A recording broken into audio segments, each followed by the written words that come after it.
এখন তো মুসলমানই বলা শুরু করছে জান্নাত কে দেখছে। মুসলমানই বলতে শুরু করছে জান্নাত, টকশোতে বসে বসে বলে জান্নাত কে দেখছে। সাগর জান্নাত যে দেখছে সেই এসে বলছে মুহাম্মদুর রাসূলুল্লাহ জান্নাত দেখা এসে বলছে, মুহাম্মদুর রাসূলুল্লাহ দেখা এসে জান্নাত বলছে। কে দেখছে? মুহাম্মদুর রাসূলুল্লাহ। মুহাম্মদুর রাসূলুল্লাহ সাল্লাল্লাহু আলাইহি ওয়াসাল্লাম দেখা এসে জান্নাত বলছে। এর চেয়ে বড় দলিল কি?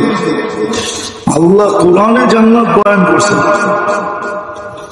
জান্নাতের বিরাট বড় চ্যাপ্টার আছে কোরআনে, এক এক নিয়ামতের কথা বলছে, এক নিয়ামতের কথা বলছে। আল্লাহ রাসূল এটাকে খুলা খুলা বয়ান করছে। তো এখন তো জান্নাত নিয়ে সন্দেহ উঠে আসছে, জান্নাত কে দেখছে? জান্নাত কে দেখছে? অন্ধ যদি বলে যে সূর্য উঠছে, কে বলছে? অন্ধ যদি বলে যে সূর্য উঠছে, কে বলছে? ঠিক না? উঠলে তো দেখতাম, ঠিক না? ও কি দেখে?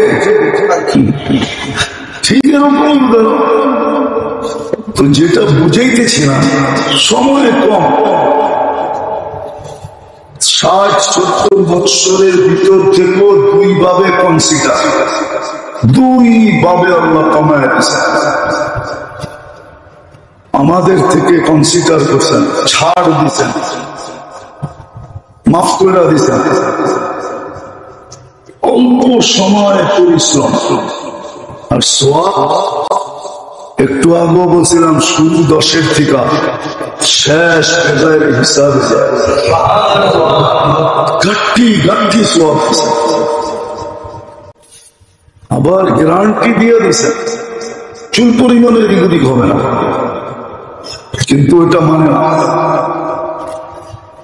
না মানার কারণেই তো আজকে এই দুরবস্থা। না মানার কারণেই দুরবস্থা, না মানার কারণে জীবনে অশান্তি, না মানার কারণে সমাজে অশান্তি, না মানার কারণে মুসলিম জাতির ভিতরে অশান্তি, না মানার কারণে,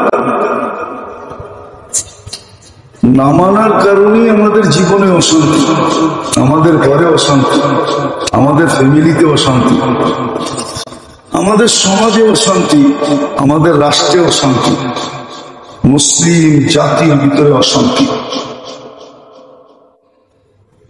যদিও বিশ্লেষণ করা হয় না, কথাটা বলা হয়েছে।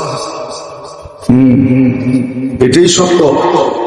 সদা সর্বদা আল্লাহ বল মুসলমানের কোটেই রাখছেন, হয় না? বল আমার কোটে আছে,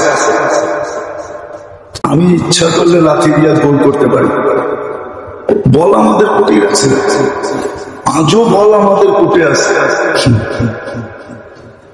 ইচ্ছা করলে মুসলমান ঘন্টায় করে ফেলতে পারে, যা যেটা বাকি দুনিয়া বৎসরের পর বৎসর লাগায় করতে পারবে না, মুসলমান ওটা ঘন্টায় করতে পারে। কিন্তু করবে কর্তিকা, এটাও তো সত্য। পতন যখন আসে গনাইয়া, আকল জ্ঞান বিবেক বুদ্ধি সব যায় হারাইয়া।